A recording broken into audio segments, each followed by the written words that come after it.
Χαίρετε.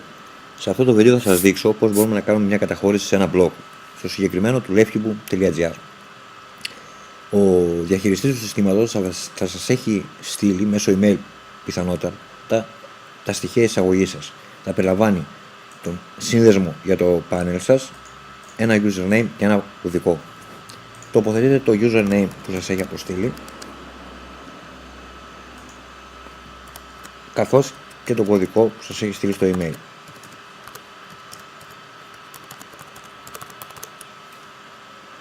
Εφαρμόζετε το CAPTCHA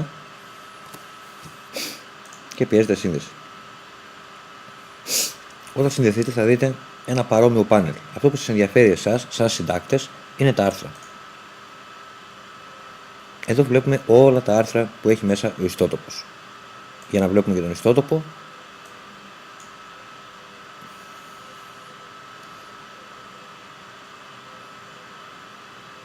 ωραία. Λοιπόν, εμείς τώρα θέλουμε να προσθέσουμε ένα νέο άρθρο. Γι' αυτό θα χρειαστούμε κάποιο υλικό. Το υλικό το έχουμε, αφού το έχουμε συγκεντρώσει βέβαια, συγκεκριμένα το έχω βάλει στο φάκελο άρθρα, στα αθλητικά και ένα άρθρο για την Ελλάδα-Λετωνία, τον αγώνα Ελλάδας-Λετωνίας. Έχω μία φωτογραφία και το κείμενο το οποίο θα χρησιμοποιήσουμε για την καταχώρησή μας. Πάμε παρακάτω. Πηγαίνοντας στα άρθρα, πιέζουμε νέο άρθρο. Μας ζητείτε ο τίτλος του άρθρου. Αυτό μπορούμε εύκολα να το πάρουμε από το άρθρο που μόλις έχουμε κάνει, το Ελλάδα-Λετωνία δηλαδή, από την ονομασία του φακέλου ή του αρχείου. Τοποθετούμε τον τίτλο. Το WordPress σχηματίζει από μόνο του το σύνδεσμο, οπότε προχωράμε στο κυρίως άρθρο. Εισάγουμε το κείμενο που θέλουμε να γράφεται στο άρθρο μας.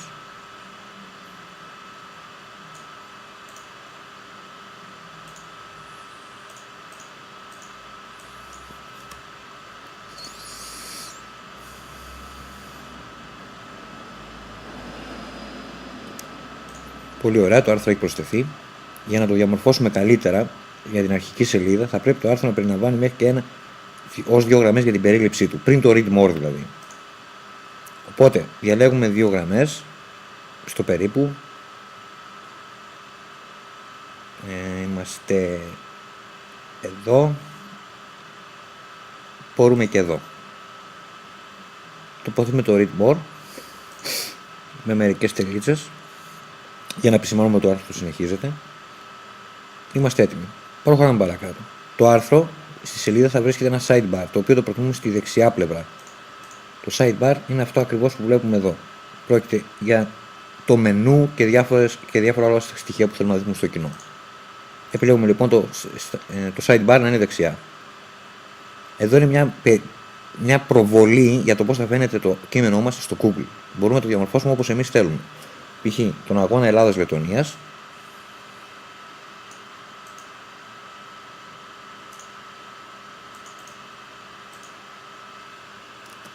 Το οποίο μπορούμε να γράψουμε ό,τι άλλο θέλουμε παρακάτω.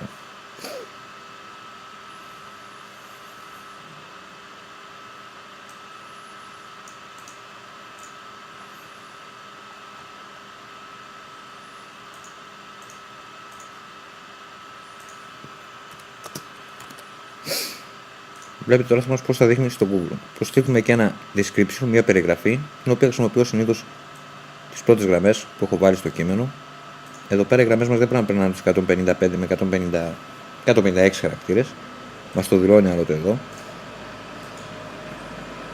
Το οποίο προσπαθούμε να το κάνουμε ως εκεί που πρέπει για να είναι σωστό.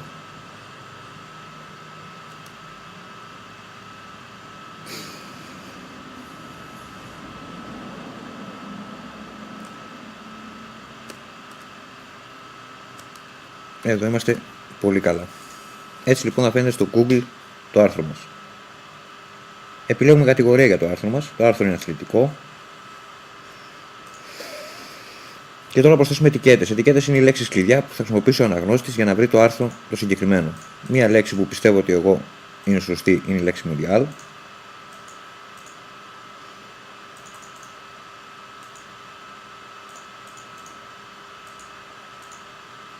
Ελλάδα,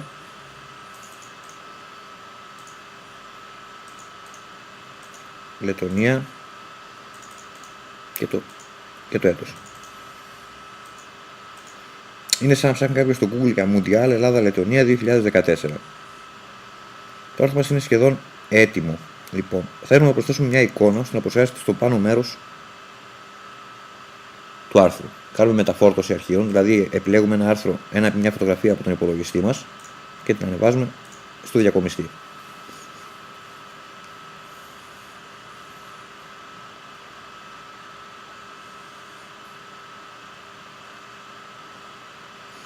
Αυτό αναλόγως με τη σύνδεση μας μπορεί να διαρκέσει από λίγο ως αρκετά λεπτά. Θα το δούμε τώρα. Είναι έτοιμο, οπότε επιλέγουμε ορίστε εικόνα και έχει τοποθετηθεί και η εικόνα. Για να κάνουμε μια αποθήκευση του προσχεδίου, δηλαδή αποθηκεύουμε το άρθρο για να το δούμε προτού το δημοσιεύσουμε. Κάνουμε την επισκόπηση σε ένα νέο παράθυρο.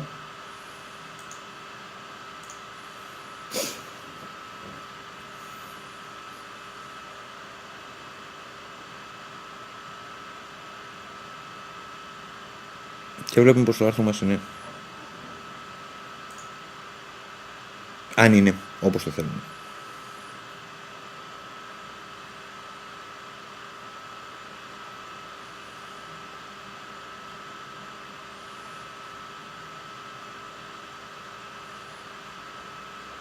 Επίσης, αν έχουμε κάποιο σύνδεσμο, μπορούμε να πάμε στο τέλος του άρθρου, να αφήσουμε μερικές γραμμές,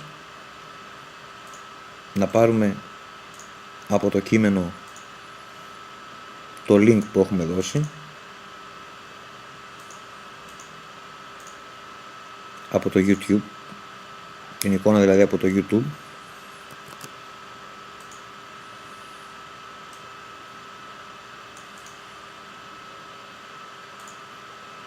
και απευθείας να τη βάλουμε μέσα στο άρθρο. Περνάμε το βίντεο που θέλουμε να παίζεται σε αυτό το πλήκτρο, τοποθετούμε μόνο τη τελευταία λέξη όπως μας τονίζει επάνω. Το βίντεο μας είναι κανονική η διάστασή του. Πατάμε εισαγωγή. Κάνουμε μια αποθήκευση του σχεδίου.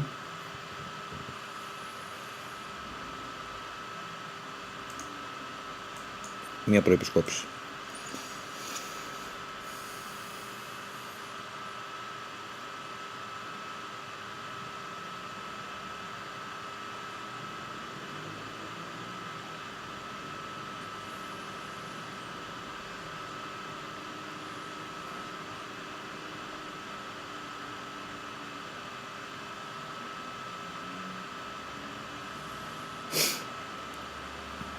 Όπως βλέπουμε και το βίντεο είναι πλέον στο ιστότοπό μας.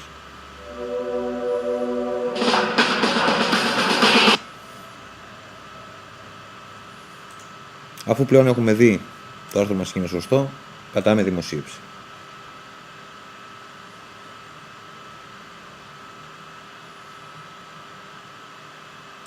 Το άρθρο μας, όπως θα δούμε, έχει πλέον δημοσιευθεί.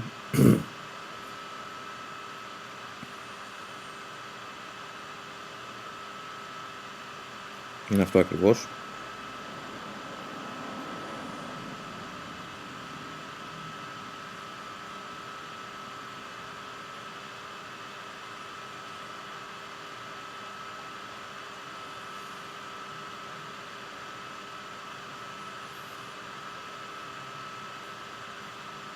Μπορούμε να το δούμε και το εσωτερικό του, κανονικά δημοσιευμένο πλέον.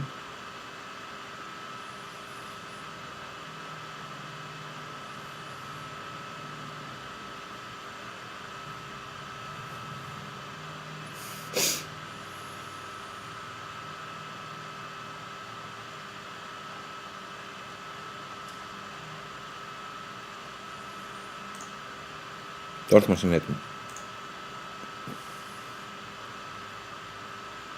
Ευχαριστώ που παρακολουθήσατε το βίντεο. Ελπίζω να σας φανεί χρήσιμο. Γεια σας.